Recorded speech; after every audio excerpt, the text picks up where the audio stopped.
हमारे हरियाणा सरकार में वन एवं पर्यावरण मंत्री राव नवनीत सिंह जी, प्रदेश की उपाध्यक्षा बंतु कटारिया जी, हमारे ACS सुधीर राजपाल जी,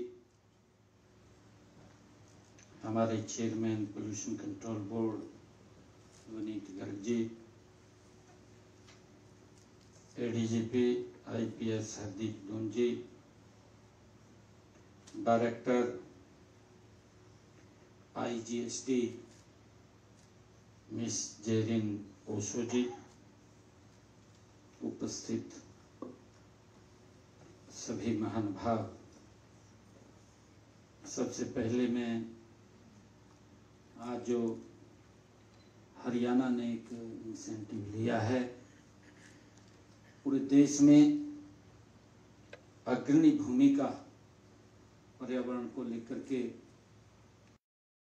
जो निभा रहे हैं, उसके लिए आज जो स्टेट इन 2025 लॉन्च किया है, मैं इसके लिए आप सबको बहुत बहुत बधाई देता हूँ, शुभकामनाएं देता हूँ। और आज के इस अवसर पर आप सबको भी मैं बहुत बधाई देता हूँ। आज का ये दिन हमारे प्रदेश के लिए ये बहुत ही महत्वपूर्ण दिन है। आज हम राज्य पर्यावरण योजना और नॉन CO2 पाथवे रिपोर्ट 2025-26 का हमने शुभारंभ किया है। यह हरियाणा के सतत विकास और पर्यावरण संरक्षण में एक मील का पत्थर साबित होगा। यह योजना जो आज हमने लॉन्च किया है, हमारी आने वाली भावी पीढ़ियों के लिए स्वच्छ हवा, शुद्ध पानी और हरी भरी धरती के लिए एक मजबूत कदम है। मैं इसके लिए अधिकारियों को, NGOs को, जिन्होंने इसमें आकर के एक भूमिका निभाई है, मैं सभी को बहुत बहुत साधुवाद देता हूँ, बधाई देता हूँ। जैसा कि हम सब जानते भी हैं, हम सबको मालूम भी है कि धरती पर जीवन का अस्तित्व स्वच्छ पर्यावरण पर ही निर्भर है। हम सब मालूम है, यदि हवा, पानी और भूमि प्रदूषित होंगे तो न केवल हमारा स्वास्थ्य बिगड़ेगा, बल्कि कृषि उपयोग, कृषि उद्योग और अर्थव्यवस्था सब प्रभावित होंगे। हम सबको ये मालूम है। आज तेजी से हो रहा औद्योगिकरण, शहरीकरण और आधुनिक जीवन शैली हमारे संसाधनों पर ये भारी दबाव डाल रहे हैं।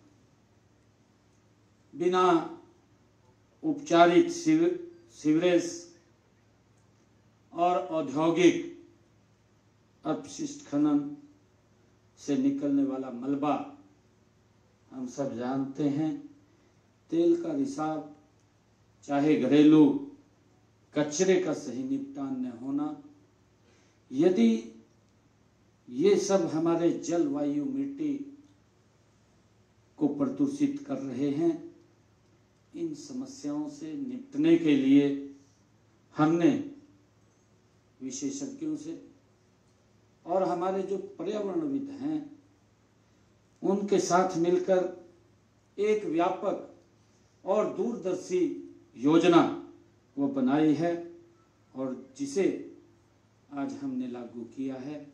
ये देश का पहला ऐसा राज्य है जो इस पर्यावरण के अंदर आगे बढ़ करके काम कर रहा है मैं पुनः सभी का आभार व्यक्त करता हूं और सभी को बहुत बहुत बधाई भी देता हूं, क्योंकि पर्यावरण शुद्धता में हमारा एक महत्वपूर्ण कदम ये आज उठा है। जो देश का पहला राज्य हरियाणा बना है, इसके लिए सभी को मैं बहुत बधाई देता हूं। मित्रों, देश के यशस्वी प्रधानमंत्री आदरणीय मोदी जी ने भी जलवायु, मिट्टी जैसे संसाधनों को बचाने का संदेश दिया है। आदरणीय प्रधानमंत्री जी ने कहा है कि हमारे पास प्रचुर मात्रा में प्राकृतिक संसाधन हैं और इसका हम सब उपयोग भी करते हैं, क्योंकि हमारे पूर्वजों ने इन्हें हमारे लिए बचा करके रखा है। हमें भी अपनी आने वाली पीढ़ियों के लिए इन्हें बचा करके रखना है, आदरणीय प्रधानमंत्री जी ने कहा है। और हम देखते हैं कि आज जो इतना वातावरण प्रदूषित हो रहा है, हम लगातार पेड़ का कटाव कर रहे हैं, जंगल सीमित हो रहे हैं, पेड़ नहीं है, परंतु उसका एक ऑप्शन निकाला। पेड़ नहीं है, हम देखते थे कि यहीं से अगर हम 100 किलोमीटर ऊपर चले जाएंगे तो आपको एसी की भी आवश्यकता नहीं है।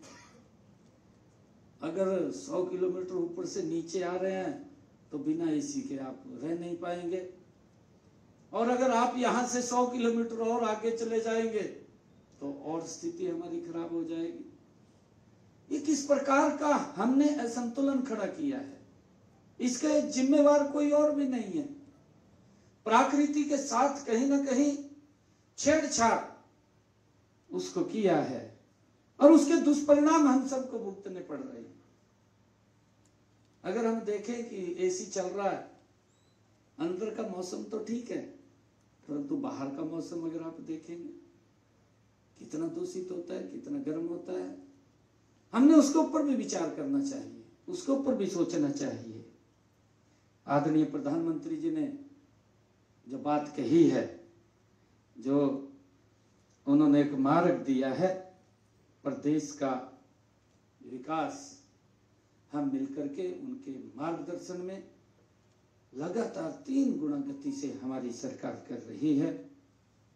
लेकिन साथ ही हम अपने प्राकृतिक संसाधनों का संरक्षण करने के लिए भी हम प्रतिबद्ध हैं। हमें इस बात को समझना है।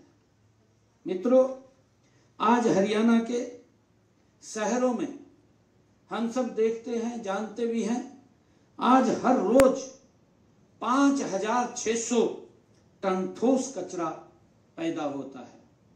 अगर हम पूरा शहरों का आंकलन करें, 5600 ये ठोस कचरा ये पैदा होता है, और इसमें 77% का निपटान तो हो रहा है, लेकिन 23% कचरे का प्रबंधन करना अभी बाकी है। हम सब देख भी रहे हैं, और इसके समाधान के लिए हमने पूरे राज्य में 13 integrated solid waste management plant स्थापित करने की हमने योजना बनाई है, ताकि गति से इसके ऊपर अभी बताया भी था कि चाहे यमुना की बात हो, पिछले दिनों हमने उसका पूरा सर्वे किया कि हरियाणा की तरफ से एक भी अनट्रीटेड पानी की बूंद यमुना में नहीं जाएगी। हमने उसके लिए पूरी बड़ी योजना वो बनाई है। जितने हमारे शहर लगते हैं या हमारे इंडस्ट्रियल जोन लगते हैं, हर जोन के अंदर चाहे एसटीपी लगाने की बात है और चाहे ईटीपी लगाने की बात है, कि उसको ट्रीट करके हम पानी को यमुना में पहुंचाने का काम करेंगे, जिससे कि माँ यमुना वो स्वच्छ रहे और वहाँ किसी प्रकार का पोल्यूशन ना फैले, उसके लिए हम काम कर रहे हैं। और इसके अतिरिक्त हम सालों से डंपिंग ग्राउंड में जमे कचरे को भी साफ कर रहे हैं। आप लोग देखते हैं, अगर दिल्ली में आप लोग जाएंगे, या हमारे राव साहब बैठे हैं गुरुग्राम के अंदर, कचरे के बड़े बड़े पहाड़ बन गए थे। हम देख रहे थे, समाधान नहीं था, समस्या बन रहे थे, उसकी तरफ सोच ही नहीं रहे थे। अगर किसी ने आकर के उनकी तरफ सोचा, मैं तो हैरान भी हूं, परंतु आज मुझे कहना पड़ रहा है इस बात का कि इस प्रकार के भी लोग हुए हैं। अपनी थोड़ी वाहवाही के लिए उस डंपिंग के ऊपर खड़े होकर के कि इसको हम साफ कर देंगे। ये भी एक पोल्यूशन है। किस प्रकार से धोखे में रख करके लोगों से खिलवाड़ करना उनकी जिंदगी के साथ, ये भी तो पोल्यूशन का हिस्सा है। परंतु हमने देखा है आदरणीय मोदी जी का जो कमिटमेंट है, और उन्होंने कहा कि ये जितने कचरे के डंप लगे हुए हैं इनको सेग्रीगेशन करके इनका समाधान किया जाएगा। और आज हम देख रहे हैं, चाहे दिल्ली है, चाहे हमारा हरियाणा के अंदर है, कहीं पर भी आप देखेंगे जो बड़े बड़े पहाड़ की तरह डंपिंग ग्राउंड थे, आज वो छोटे होते जा रहे हैं, सिकुड़ते जा रहे हैं। लगातार उसके ऊपर गति से काम अगर किया है इन 11 वर्षों में नरेंद्र मोदी जी की सरकार ने ये कर रही है। और मुझे खुशी है बताते हुए कि अब तक 50% कचरे का वैज्ञानिक तरीके से निपटान हो चुका है। उसके ऊपर काम भी किया है, खाली बात ही नहीं हुई है। धीरे धीरे करके मैंने कहा कि वो सिकुड़ते जा रहे हैं, छोटे होते जा रहे हैं, उसके ऊपर काम चल रहा है। और बाकी पर भी काम तेजी से चल रहा है। उस सारे को समाप्त करने का काम वो लगातार सरकार करती है, परंतु उसके अंदर हम सब की भी बड़ी भूमिका होती है। आदरणीय मंत्री जी बता रहे थे कि हम क्या कर रहे हैं, हम क्या सोच रहे हैं। अभी एक हमने वीडियो भी देखी है, बहुत छोटी वीडियो है, उस वीडियो को देखने से ही हमें प्रेरणा मिलती है। आदरणीय प्रधानमंत्री जी ने स्वच्छ भारत का नारा दिया, स्वच्छ भारत, स्वस्थ भारत। अरे बीमारियों को तो हम अपने नजदीक लेकर के आ रहे हैं। इतना ज्यादा अगर देखें पोल्यूशन, जिसकी पूरी चर्चा भी की है, अगर हम सब की एक बड़ी जिम्मेवारी बनती है, सरकार योजना बनाती है। अभी मंत्री जी कह रहे थे कि ये 2012 के अंदर कानून बना था, परंतु कितनों ने लागू किया है इसको। सरकार सख्ताई से लागू करवा सकती है, ये सारे सिस्टम हैं, परंतु हम सब की भी बड़ी जिम्मेवारी बनती है कि हम पोल्यूशन को कम से कम करें, पोल्यूशन के ऊपर कंट्रोल करें। चाहे मेरे घर का कचरा है, चाहे अन्य कोई कचरा है, अगर हमने उसके ऊपर ही कंट्रोल कर लिया तो ये जो आदरणीय प्रधानमंत्री जी का संकल्प है स्वच्छ भारत, स्वस्थ भारत, तो भाइयों वो हमें आज दिखाई दे रहा है। और गति से इसके अंदर बड़ा सुधार आएगा, जिससे कि लोगों के स्वास्थ्य को लेकर के ये चिंता भी है।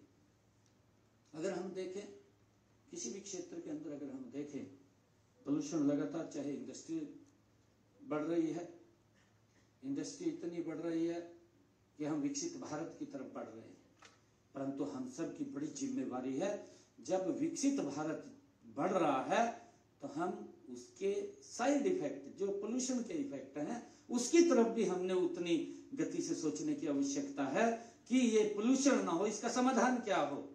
उन समाधानों के ऊपर भी हमने मिलकर के काम करना है। और उसको लेकर के मैं बधाई देना चाहूंगा कि आज जो ये स्टेट इन्वायरमेंट प्लान 2025 जो लॉन्च हुआ है, ये इस कड़ी के अंदर एक महत्वपूर्ण कदम है, ताकि हमारा राज्य, हमारा प्रदेश ये स्वस्थ रहे, स्वच्छ रहे, खुशहाल रहे, उसको लेकर के हमने ये काम किया है। और मुझे खुशी है कि प्रदेश में लगभग 7,000 अस्पतालों से प्रतिदिन जो निकलने वाला बायोमेडिकल अपशिष्ट है, 22 टन हमारे हरियाणा के हॉस्पिटलों से हर रोज, आप कल्पना कीजिए 22 टन बायोमेडिकल अपशिष्ट जो 100% उसका 100% निपटान करने का निर्णय ये हमारी सरकार कर रही है। उसको कहीं भी इधर उधर नहीं हो जाता। यह निपटान 11 सामान्य जैविक चिकित्सा, जैव चिकित्सा अपशिष्ट निपटान सुविधाओं के माध्यम से ये किया जा रहा है। इसके अलावा उद्योगों से निकलने वाले खतरनाक कचरे के निपटान के लिए भी हमने फरीदाबाद के पाली में एक सामान्य खतरनाक कचरा प्रबंधन स्थल वो भी बनाया है, जिससे कि लोगों के जीवन के ऊपर उसका इफेक्ट ना पड़े।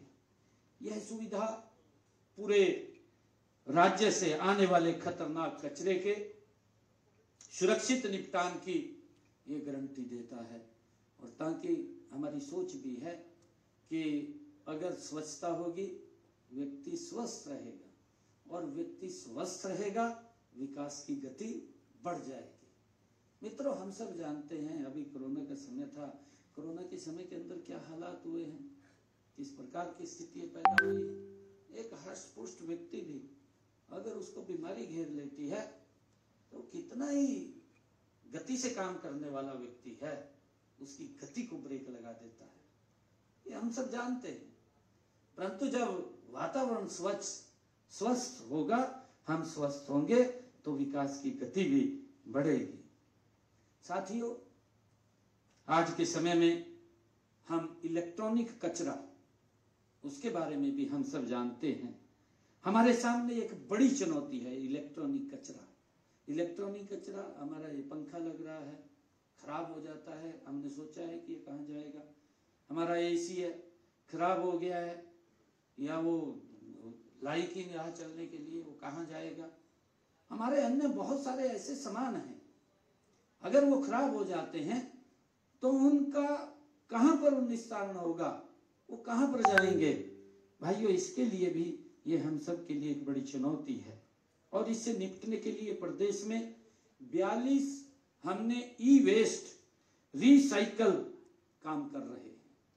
इसके अंदर आने वाले समय में हम हर जिले में ई वेस्ट कलेक्शन सेंटर स्थापित करना हमारा लक्ष्य है। हम अगर आप देखेंगे कि जो हमारी गाड़ियां भी हैं, गाड़ियां जो कंडम हो जाती हैं, जो गाड़ी कंडम हो गई उसकी क्या स्थिति है, कहाँ जाती है, कहाँ नहीं जाती है, उसके लिए भी एक पॉलिसी बनी है। आदरणीय मोदी जी ने उसके बारे में भी विचार किया है, और बड़ा बड़ा उसकी लाइफ भी एक तय की है कि इस लाइफ के बाद उसको कंडम किया जाएगा, समाप्त किया जाएगा। उसके लिए भी अलग हमने सेंटर्स हरियाणा में भी वो खुल रहे हैं। मित्रों, वायु प्रदूषण भी हमारे लिए सबसे बड़ी ये चुनौती में से एक है। हम सब जानते हैं, हमारा किसान है, किसान खेत में पेस्टिसाइड डालता है। एक तो पेस्टिसाइड हमारे अनाज के अंदर आ जाता है, दूसरा वायु को भी पोल्यूशन करता है। दोनों तरफ वो हमारे शरीर के ऊपर इफेक्ट डालता है। और हमने हरित क्रांति की बात कही, परंतु हम बढ़ कहीं और गए। आदरणीय प्रधानमंत्री जी ने अलग से इसके ऊपर भी बजट रखा है।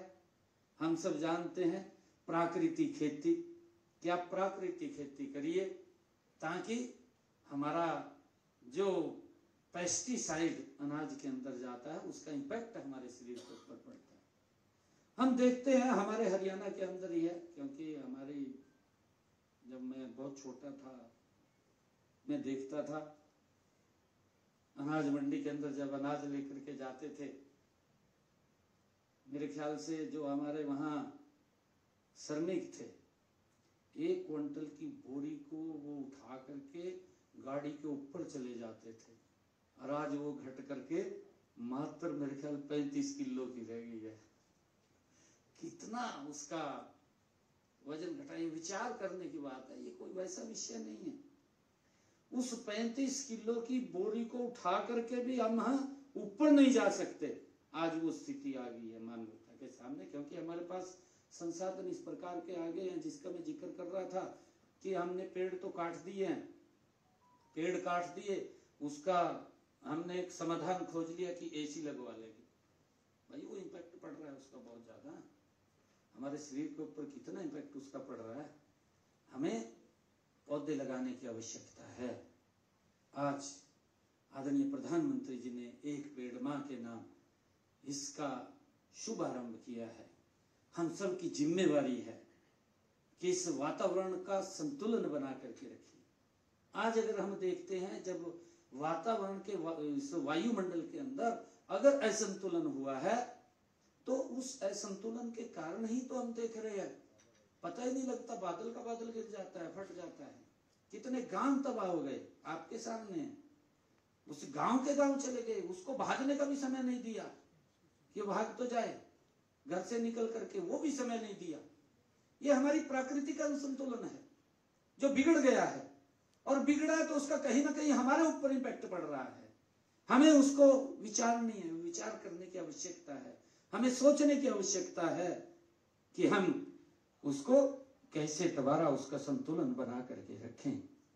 और इससे जो वायु प्रदूषण है, जिसका मैंने जिक्र किया है कि हमारे लिए सबसे बड़ी चुनौती है, इससे निपटने के लिए अभी हमने वर्ल्ड बैंक के साथ मिलकर के 3600 करोड़ रुपए की लागत के clean air project for sustainable development की शुरुआत की है। और इसके तहत हमने गुरुग्राम, फरीदाबाद और सोनीपत के लिए 500 इलेक्ट्रिक बसें वो भी खरीदी हैं। इसके लिए हमने इलेक्ट्रिक ऑटो के लिए भी सब्सिडी दी है। और आने वाले समय के अंदर इलेक्ट्रिक जो बसें हैं, इलेक्ट्रिक बसों की ज्यादा, ताकि डीजल से, पेट्रोल से ज्यादा पोल्यूशन ना हो, हमने ईवी पार्क खरखौदा के अंदर, रोहतक के अंदर ईवी पार्क बनाने की, और उसके ऊपर हमने सब्सिडी भी दी है कि कुछ जो इन्वेस्टर्स हैं वो इन्वेस्टर्स, उसकी एक पॉलिसी हमने बनाई है ईवी को लेकर के।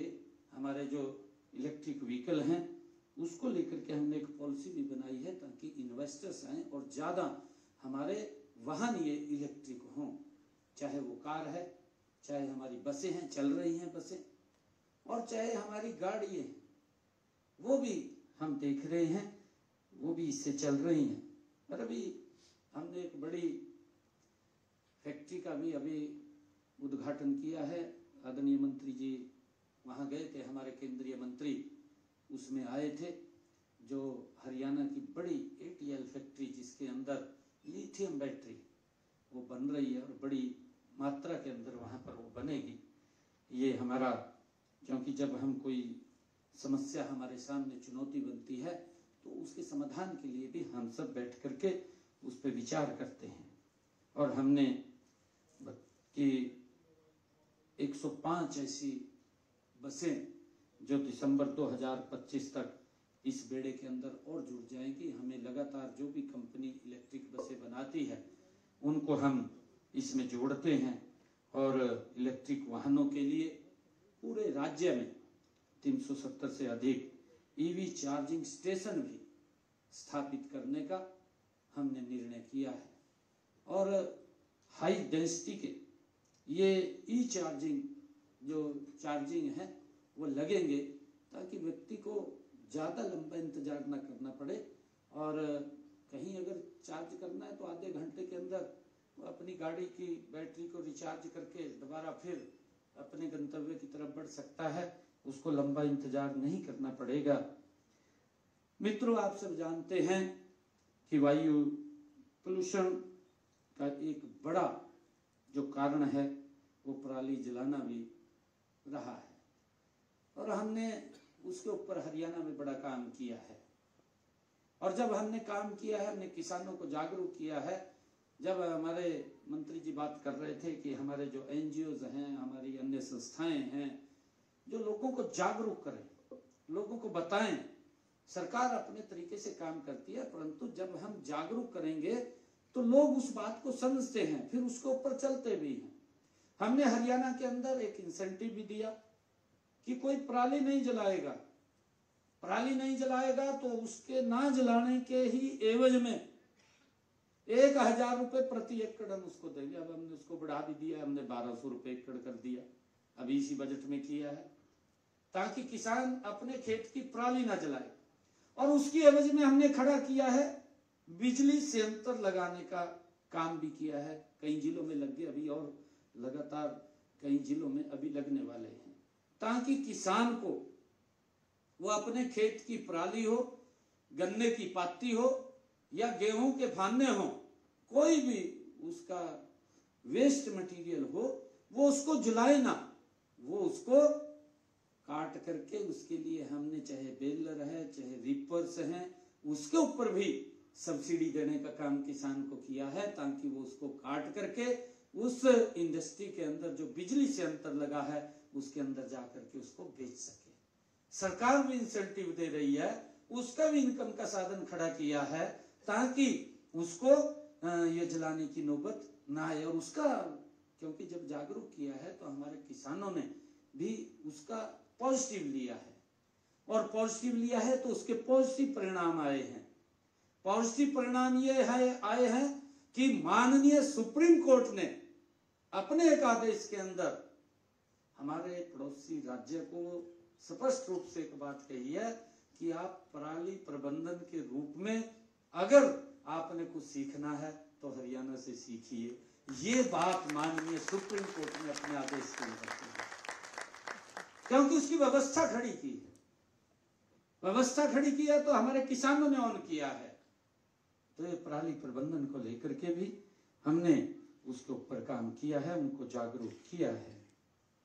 और पराली प्रबंधन के लिए 1 लाख से ज्यादा मशीनें हमने दी हैं, 1 लाख से ज्यादा। इसके फलस्वरूप पराली जलाने की जो घटनाओं में वर्ष 2016 के बाद अब तक 90% की कमी आई है। 90% की कमी, ये हमारे लिए खुशी की बात है। हमने उद्योगों से भी निकलने वाले प्रदूषण को नियंत्रित करने के लिए भी CNG और PNG जैसे स्वच्छ ईंधन के उपयोग को बढ़ावा हमने दिया है। वायु की गुणवत्ता की निगरानी भी लगातार की जा रही है, जिसका जिक्र भी किया गया था। इसके लिए प्रदेश में 29 स्वचालित और 46 मैनुअल वायु गुणवत्ता निगरानी स्टेशन काम कर रहे हैं। आने वाले समय में 18 और स्टेशन स्थापित करने की हमारी योजना है। मित्रों, हमने जल प्रदूषण को रोकने के लिए भी ठोस कदम हमारी सरकार उठा रही है। इसके लिए लोगों को जागरूक किया जा रहा है। प्रदूषित पानी को साफ करके फिर से उपयोग करके उसका पानी के लायक उसको बनाया जा रहा है। हमने ये भी अभी चाहे गुरुग्राम हो, जहां हमारे इंडस्ट्रियल जोन है, वहां पर ETP लगा करके पानी को ट्रीट करके रिसाइकल करने का काम, चाहे वो ग्रीन एरिया हो या हमारा एग्रीकल्चर जोन हो, एग्रीकल्चर के अंदर भी हम उसको रिसाइकल करके उस पानी को देने का काम कर रहे हैं, ताकि पानी की भी बचत हो और वो भी स्वच्छ हो। उसको लेकर के हम काम कर रहे हैं। मित्रों, इस समय राज्य में कुल अगर हम देखें जो सीवरेज ट्रीटमेंट क्षमता है वो 2343 MLD है। इसका 74% उपयोग हो रहा है। हमारा लक्ष्य सभी डिस्चार्ज जो पॉइंट्स हैं को सीवरेज नेटवर्क से जोड़कर इस क्षमता को 100% करने का हमारा लक्ष्य है, ताकि इसमें किसी प्रकार का कोई पोल्यूशन ना हो। मित्रों, आज हरियाणा में 201 सीवरेज ट्रीटमेंट प्लांट कार्यरत हैं।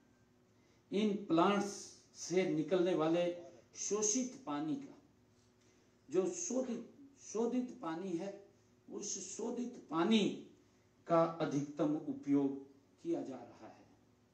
मित्रों, मैं यहाँ पर विशेष रूप से हमारा रेवाड़ी के अंदर जो मैसाणी बैराज का जिक्र करना मैं चाहूँगा, क्योंकि वो बैराज में बरसाती पानी के साथ साथ रेवाड़ी और धारूएड़ा जो हमारा वो क्षेत्र है कि सीवरेज ट्रीटमेंट प्लांट का पानी वहाँ पर इकट्ठा होता है, क्योंकि उसका कई बार विधानसभा के अंदर भी जिक्र हुआ है। हमारे मंत्री जी क्योंकि उसी एरिया से आते हैं और वहाँ पर लोगों की भी बड़ी इस बात की बड़ी ग्रीवेंस रहती थी कि यहाँ पर इंडस्ट्री का अनट्रीटेड पानी वो इसमें छोड़ा जा रहा है, और उसके क्योंकि जब वो जमीन में जाता है, जमीन में जाने के बाद उसके कई प्रकार के दुष्परिणाम भी हमारे शरीर के ऊपर पड़ते हैं। तो हमने उस जो मैसाणी बैराज है, उस बैराज को हमने इस पानी को साफ करके खेती और अन्य कामों में उसको लाया जाता है। इसके लिए हमने पूरी रचना योजना बड़ी उसकी बनाई है और उसके ऊपर काम भी चल रहा है। इसके अलावा हमने सीवरेज ट्रीटमेंट प्लांट के शोधित पानी को सिंचाई के लिए इस्तेमाल करने के लिए 27 योजनाएं तैयार की हैं। इनमें से 11 पूरी हो चुकी हैं और इनमें से सिंचाई के लिए एक स्थायी जल स्रोत तक वो भी हमें मिलेगा, नहरों पर दबाव कम होगा और भूजल का जो हम नीचे से लगातार पानी का दोहन कर रहे हैं वो भी कम होगा। हम देख रहे हैं कि हमारे यहाँ पर अब तो स्थिति ऐसी आ गई है, क्योंकि अगर हम इसको बात करें, इंडस्ट्री इतना बड़ा है, जो ऊपर का हमारा लेवल है पानी का, वो पानी का लेवल भी हमारा खराब हो चुका है, परंतु उसी लेवल से हम पानी पीते थे निकाल करके नीचे से, और धीरे धीरे करके वो नीचे चला गया है। आज अगर हम कई स्थानों के ऊपर देखें तो अगर हमें पीने का स्वच्छ पानी चाहिए तो 800 फुट नीचे चला गया है। ये हमारे लिए एक खतरे की रेड घंटी है, उसके बारे में भी हमें विचार करना चाहिए, सोचना चाहिए। हम मैसाणी बैराज को एक पायलट प्रोजेक्ट के तौर पर विकसित कर रहे हैं, जिसका मैंने जिक्र किया है, अभी बताया भी है, ताकि इसी मॉडल को पूरे प्रदेश में लागू किया जा सके। मित्रों, इस समय प्रदेश में 19,716 तालाब हैं और इनमें से 11,295 तालाब प्रदूषित हैं।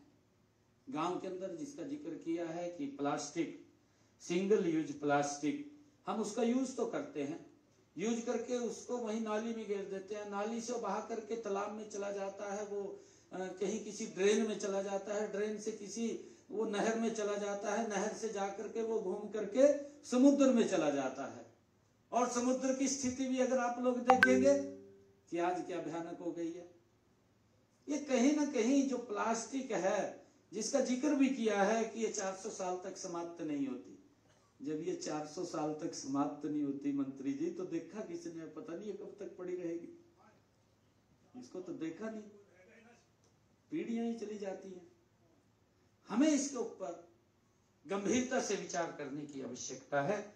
ये सरकार का, कई बार सोचते हैं भी सरकार ने, हम सरकार कानून बना सकती है, फोर्सली लागू कर सकती है, परंतु जब तक हमारी एनजीओ, हमारी संस्थाएं, धार्मिक संस्थाएं, हमारे प्रबुद्ध जन अगर ऐसे विषय के अंदर आगे निकल करके नहीं आएंगे, तो लोगों को जागरूक नहीं करेंगे, तो इसके ऊपर हम काबू पाना हमारे लिए बड़ा कठिन विषय है। मित्रों, हमने खनन गतिविधियों को भी नियंत्रित करने का और ध्वनि प्रदूषण पर निगरानी रखने के लिए अनेक कदम हमने उठाए हैं। हम यह सुनिश्चित कर रहे हैं कि प्राकृतिक संसाधनों का दोहन संतुलित और नियमों के दायरे में वो होना चाहिए, इसको भी हम सुनिश्चित कर रहे हैं। राज्य पर्यावरण योजना केवल 1 या 2 भागों का काम नहीं है। मित्रों, इस योजना के लिए कई विभागों को मिलकर के काम करने की आवश्यकता है। इसके लिए एक उच्च स्तरीय समिति का गठन वो किया जाएगा, जो विभिन्न विभागों के बीच तालमेल और प्रगति की निगरानी का काम करेगी। ये हमने निर्णय किया है। हम यह भी सुनिश्चित करेंगे कि सभी विभाग मिशन मोड में जो आज ये लॉन्च किया गया है हमारा जो स्टेट इन्वायरमेंट प्लान 2025 जिसको आज लॉन्च किया है, इसको लेकर के हमारी पूरी कमेटी वो मिशन मोड में काम करे, पूरी पारदर्शिता और जवाबदेही के साथ आगे बढ़े और जनता की भागीदारी भी इसके अंदर सुनिश्चित हो। इस प्रकार की रचना योजना हम बनाएंगे ताकि आम नागरिक का भी इसके अंदर सहयोग लेकर के इस वातावरण को शुद्ध किया जा सके। ये हम सब की जिम्मेवारी है। मेरे हरियाणा के 2,80,00,000 लोगों की ये जिम्मेवारी है। हम उसके अंदर, चाहे मेरे घर से कचरा निकल रहा है, हम उसको कहीं ठीक स्थान पर रखें जहां से उसका निस्तारण होता है, उसकी व्यवस्थाएं की हुई हैं। परंतु हम घर से निकलते हैं, गाड़ी में बैठते हैं, पता नहीं उसको कहाँ छोड़ देते हैं और उसका असर कहीं न कहीं वो हम सब के जीवन के ऊपर पड़ता है। आज मैं विभाग के सभी अधिकारियों को साधुवाद देता हूं कि आज इस इन्वायरमेंट में जो अग्रणी भूमिका निभाते हुए आज स्टेट इन्वायरमेंट प्लान 2025 का जो आज उद्घाटन हुआ है, लॉन्च हुआ है, इसका मेरे हरियाणा प्रदेश के लोगों को लाभ मिलेगा। मेरे हरियाणा प्रदेश के लोगों को तो लाभ मिलेगा, परंतु बाहर के लोग भी जब हरियाणा के अंदर आएंगे तो वो भी यहाँ देख करके इसकी पूरी प्रशंसा करेंगे, उनको भी उसका लाभ मिलेगा। मैं आप सब से भी अपील करता हूँ कि पानी बचाएं, पेड़ लगाएं और वातावरण को स्वच्छ बनाएं। और मैं ये भी कहना चाहूंगा कि पर्यावरण के लिए एक पेड़ हमें संकल्प लेना चाहिए, एक पेड़ हमने अवश्य लगाना है। पानी की हर एक बूंद को बचाना है, ये हमारा एक नियम होना चाहिए। एक एक बूंद को हम पानी की बचाएं, बिजली और ऊर्जा का सही उपयोग करें, हम उसका दुरुपयोग ना करें, उसका सही उपयोग करें, ये संकल्प हमने लेना है। और मैं बताना चाहूंगा कि हवा में जो प्रदूषण का स्तर बढ़ रहा है, हम सब जानते हैं, जिसकी जिक्र भी किया है कि सर्दी के अंदर ग्राफ 1.4 वो लग जाता है और उसके कारण कई हमारे विकास के कार्य भी रुक जाते हैं। नदियों और तालाबों को जो कचरे से भरे हुए हैं उनकी हम लगातार चिंता भी कर रहे हैं। हमने पौंड अथॉरिटी इसके अंदर बना करके, पौंड अथॉरिटी के माध्यम से लगभग हरियाणा प्रदेश के अंदर जो मैंने आपको बताया है 2200 तालाब हमने अमृत सरोवर के रूप में विकसित किए हैं। आदरणीय प्रधानमंत्री जी ने जब आजादी के 75 वर्ष पूरे हुए थे तो उन्होंने कहा था कि हम ये अमृत महोत्सव चल रहा है, इस अमृत महोत्सव के अंदर हम अपने अपने जिला के अंदर अमृत सरोवर बनाए। हमने हरियाणा प्रदेश के अंदर 2200 अमृत सरोवर वो बनाए हैं और 2200 के ऊपर आगे काम चल रहा है। मित्रों, आप सबका मैं धन्यवाद करता हूं और आप सबको बधाई भी देता हूं, विभाग के अधिकारियों को, कि आज उन्होंने ये जो लॉन्च किया है स्टेट इन्वायरमेंट प्लान 2025, इसका लाभ मिलेगा और देश का ये अग्रणी राज्य के रूप में काम करेगा और इससे और भी लोगों को बहुत सारे इसके लाभ मिलेंगे। और हम सब की बड़ी जिम्मेवारी है कि हम सब मिलकर के इसका सहयोग करें। आप सबका बहुत बहुत धन्यवाद। जय हिंद, जय भारत, जय भारत।